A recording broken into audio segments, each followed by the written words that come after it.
खुलुमबाय बेयो बड'लेण्ड इंखं टेलिभिजन दिनै 5 मार्च 2023 रबिबार खालि सानसेनि बरादखौ नोंथांमोननि खाथियाव लाबोदों आं सदानन्द दैमारिया।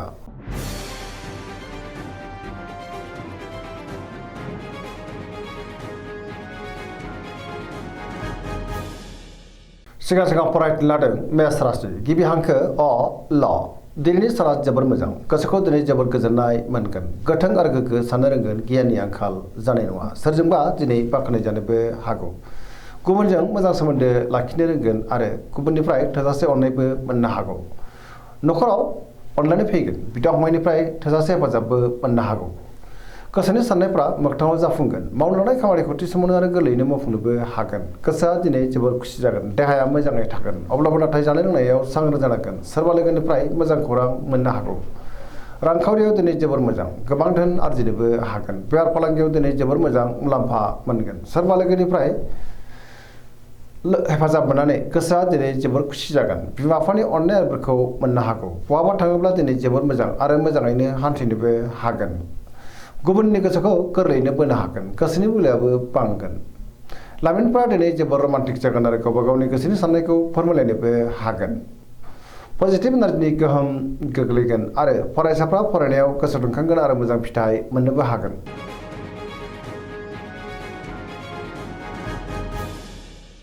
वृष राशि गिबि हांखो इ उ ब दिनैनि साना मोजां आरो गाज्रिनि गेजेरजों बाबेलांनो हागौ गोसोआ दिनै जोबोर उसाबादाव जागोन गोसोनि बोलोआ लोरबां जानोबो हागौ मावनो लानाय खामानिखौ मावफुंनायाव माबा नङा माबा मोनसे हेंथा फैनो हागौ समाजाव नाथाय मान मोनगोन रांखावरियाव मोजां अब्लाबो नाथाय खरसायाबो बांनो हागौ बेफार फालांगियावबो मोजां होनजायो नखराव बिसि फिसायनि गेजेराव एना एनिबो फैनो हागौ गोसोनि साननायफ्रा गोरोबलाया जानो हागौ देहाया दिनै बारा मोजां थानाय नङा गोबां रोखोमनि देहायारि जेंनाजों मोगा मोगि जानांगोन जानाय लोंनायाव सांग्रां जानाया गाहाम गुबुननिफ्राय हेफाजाबखौ मोननो गोब्राब जागोन सोरजोंबा रायखोमा जानोबो हागौ अब्लाबो नाथाय सोरबा लोगोनि हेफाजाबखौ मोननोबो हागौ बहाबा हान्थिब्ला दिनै जोबोर मोजां आरो मोजाङैनो हान्थिनोबो हागोन अब्लाबो नाथाय गोसोआ दिनै जोबोर उसुखुथु जागोन आरो नेगेटिभ एनार्जिनि गोहोम गोग्लैनोबो हागौ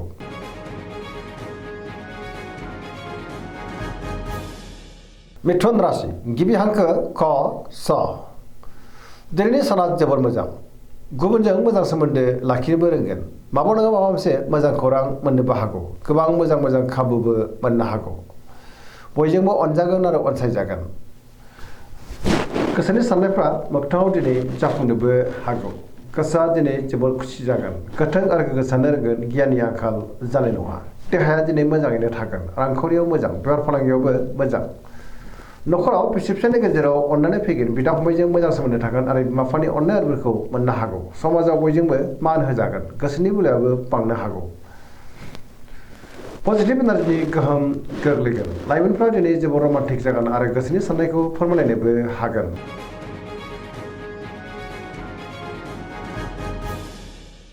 कर्कट राशि गिबि हांखो ड ह दिनैनि साना जोबोर मोजां गोसोखौ दिनै जोबोर गोजोननाय मोनगोन गोसोआव बोलो बांगोन मावनो लानाय खामानिखौ थि समावनो आरो गोरलैयैनो मावफुंनोबो हागोन सोरबा लोगोजों बाख्नाय जानो हागौ गोसोनि साननायफ्रा दिनै मोगथाङाव जाफुंगोन पजिटिभ साननो रोंगोन आरो गियाननि आंखाल जानाय नङा मावनो लानाय खामानिखौ थि समावनो आरो गोरलैयैनो मावफुंनोबो हागोन रांखावरियाव मोजां बेफार फालांगियावबो मोजां होनजायो आयाबो दिनै बांनो हागौ नखराव अननानै फैगोन देहाया मोजाङै थागोन अब्लाबो नाथाय जानाय लोंनायाव सांग्रां जानांगोन गुबुननिफ्राय थोजासे हेफाजाब मोननोबो हागौ समाजाव दिनै मान मोनगोन फरायसाफ्रा दिनै फरायनायाव गोसो दुंखांगोन आरो मोजां फिथाइ मोनगोन लाइमोनफोरनि गोसोआ दिनै जोबोर रमान्टिक जागोन आरो गावबा गावनि गोसोनि साननायखौ फोरमायलायनोबो हागोन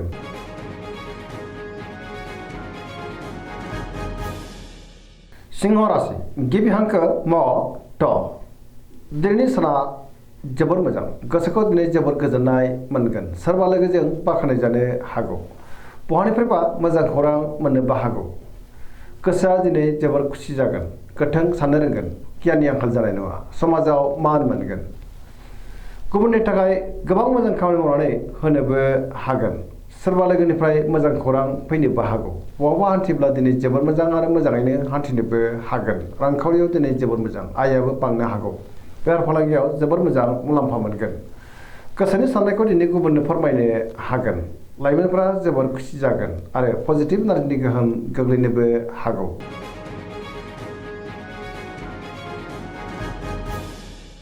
कन्या राशि गिबि हांखो प ट दिनैनि साना जोबोर मोजां गोसोखौ दिनै जोबोर गोजोननाय मोनगोन सोरजोंबा बाख्नाय जानो हागौ सोरबा लोगोनिफ्राय थोजासे हेफाजाबबो मोननो हागौ गोसोनि साननायफ्रा दिनै मोगथाङाव जाफुंगोन गुबुननि थाखाय गोबां मोजां खामानि मावनानै होनोबो हागोन गोसोनि बोलोआबो बांगोन गोसोआव दिनै पजिटिभ साननाय फैगोन गोथों आरो गोग्गो साननो रोंगोन गियाननि आंखाल जानाय नङा रांखावरियाव जोबोर मोजां होनजायो अब्लाबो नाथाय खरसायाबो बांगोन बेफार फालांगियाव दिनै जोबोर मोजां मुलाम्फा मोनगोन देहाया मोजाङै थागोन गोबां मुंदांखा सुबुंजों दिनै लोगो मोनज्लायनोबो हागौ न'खराव अननानै फैगोन गोबां खामानियाव दिनै मुखुबबो थागोन सोरजोंबा बाख्नायजानो हागौ गोसोआ दिनै जोबोर खुसि जागोन पजिटिभ एनार्जिनि गोहोम गोग्लैगोन लाइमोनफ्रा दिनै जोबोर खुसि जागोन आरो गोसोनि साननायखौ फोरमायलायनोबो हागोन।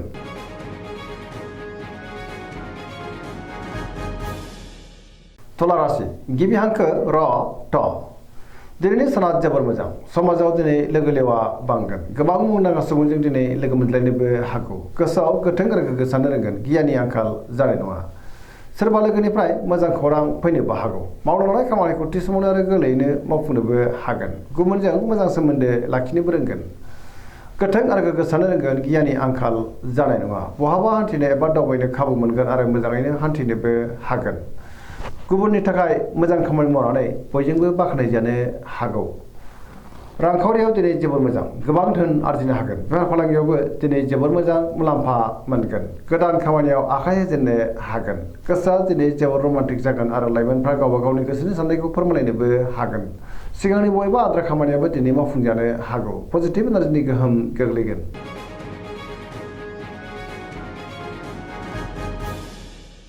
वृश्चिक राशि गिबि हांखो न स दिनैनि साना जोबोर मोजां गोसोखौ दिनै जोबोर गोजोननाय मोनगोन पजिटिभ साननो रोंगोन गियाननि आंखाल जानाय नङा सोरजोंबा बाख्नायजागोन गोसोआ दिनै जोबोर खुसि जागोन समाजाव लोगो लेवा बांगोन बहाबा थाङोब्ला दिनै जोबोर मोजां आरो मोजाङैनो हान्थिनोबो हागोन गुबुननिफ्राय थोजासे हेफाजाब मोननोबो हागौ गोथों आरो गोग्गो साननो रोंगोन गियाननि आंखाल जानाय नङा गुबुननि थाखाय गोबां मोजां खामानि मावनानै होनोबो हागोन गोसोनि बोलोआ दिनै बांनो हागौ समाजाव बयजोंबो मान होजागोन आरो गोबां खामानियावनो दिनै जाफुंसारगोन रांखावरियाव जोबोर मोजां बेफार फालांगियावबो दिनै जोबोर मोजां मुलाम्फा मोनगोन देहाया मोजाङै थागोन गुबुननिफ्राय थोजासे हेफाजाब मोननोबो हागौ फरायसाफ्रा दिनै फरायनायाव गोसो दुंखांगोन आरो मोजां फिथाइ मोनगोन लाइमोनफ्रा दिनै जोबोर रमान्टिक जागोन आरो गावबा गावनि गोसोनि साननायखौ फोरमायलायनोबो हागोन।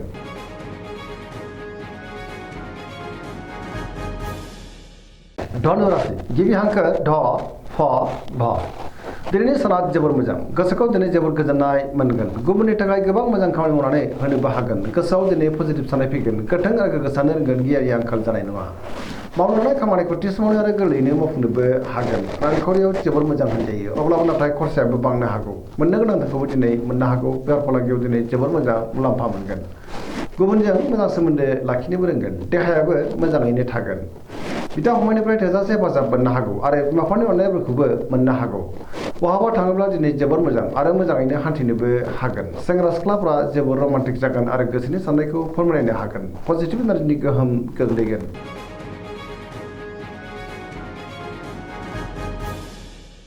मकर राशि गिबि हांखो ख ज दिनैनि साना मोजां आरो गाज्रिनि गेजेरजों बाबेनलांनो हागौ गोसोआ दिनै जोबोर उसुखुथु जागोन गोसोनि बोलोआबो लोरबां जानो हागौ गोसोनि साननायफ्रा दिनै देबार नांगोन मावनो लानाय खामानिखौ थि समावनो मावफुंनो गोब्राब जानो हागौ सोरबा लोगोनिफ्राय हेंथाबो मोननो हागौ गुबुननि थाखाय नाङा फाङा जेंनायावबो गोग्लैनांनो हागौ सांग्रां जानाया गाहाम रांखावरियाव बारा मोजां नङा नाङा फाङा खरसाया बांगोन बेफार फालांगियावबो बारा मोजां नङा होनजायो गोबां खहा जालांनोबो हागौ गुबुनजों नाथाय मोजां सोमोन्दो लाखिनो रोंगोन मावनो लानाय खामानिखौ मावफुंनो गोब्राब जागोन गोदान खामानियाव आखाइ होजेननो हानाय नङा न'खराव अननानै फैगोन बिदा फंबायनिफ्राय हेफाजाबखौ मोननो हागोन बिसि फिसायनि गेजेराव मोजां सोमोन्दो थागोन देहाया मोजाङैनो थागोन अब्लाबो नाथाय जानाय लोंनायाव सांग्रां जानांगोन सेंग्रा सिख्लाफ्रा दिनै जोबोर आला खाला जानोबो हागौ।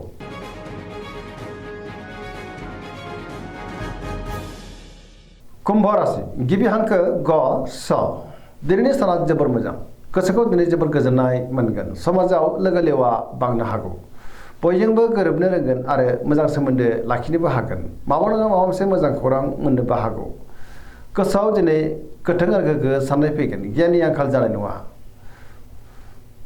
गुबुननि थाखाय गोबां मोजां खामानि मावनानै होनोबो हागोन। मावलांनाय खामानिखौबो थि समावनो मावफुंनो हागोन। गियाननि आंखाल जानाय नङा। गोबां मुंदांखा सुबुंजों दिनै लोगो मोनलायनोबो हागौ। रांखावरियाव जोबोर मोजां। बेफार फालांगियावबो जोबोर मोजां मुलाम्फा मोनगोन। देहायाबो मोजाङै थागोन। न'खराव दिनै अनलायनाय फैगोन। सोरबा लोगोनिफ्राय मोजां खौरां मोननोबो हागौ। बहाबा दावबायनो एबा हान्थिनो खाबु मोनगोन आरो मोजाङैनो हान्थिनोबो हागोन। पजिटिभ एनार्जिनि गोहोम गोग्लैगोन।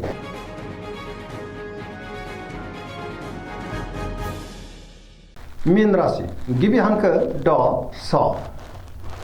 दिनैनि साना जोबोर मोजां। बयजोंबो मोजां सोमोन्दो लाखिनो रोंगोन। गोजोन आरो गाहाम थासारिखौ मोननो हागोन। गियाननि आंखाल जानाय नङा। सिगांनि बबेबा जेंनाखौ दिनै गोरलैयैनो सुस्रांनो हागोन। गोसोआव पजिटिभ साननाय फैगोन। माबा मोनसे मोजां खौरां मोननो हागौ। गोसोनि साननायफ्रा दिनै मोगथाङाव जाफुंगोन। देहायाबो मोजाङैनो थागोन। अब्लाबो नाथाय जानाय लोंनायाव सांग्रां जानाया गाहाम। रांखावरियाव मोजां। बेफार फालांगियावबो मोजां होनजायो। आयआबो बांनो हागौ। पजिटिभ एनार्जिनि गोहोम गोग्लैगोन आरो पजिटिभ साननो रोंगोन। गुबुनजों बाख्नायजानो हागौ। लाइमोनफ्रा दिनै जोबोर खुसि जागोन आरो रमान्टिकबो जानो हागौ। फरायसाफ्रा दिनै फरायनायाव गोसो दुंखांगोन आरो मोजां फिथाइ मोनगोन। सरासनस्रायै दिनै साना जोबोर मोजां आरो मोजाङैनो बारग'लांगोन। दिनैनि राशि फरायनाया एसेनोसै। जोबनायाव बेखौनो खावलायो जाहाथे नोंथांमोना सानफ्रामबो जोंनि बे बड'लेण्ड इंखं टेलिभिजनखौ नायबाय थायो आरो साबस्क्राइब खालामो, लोगोसे लाइक खालामो आरो शेयार खालामो। एसेनोसै। गोजोन्थों।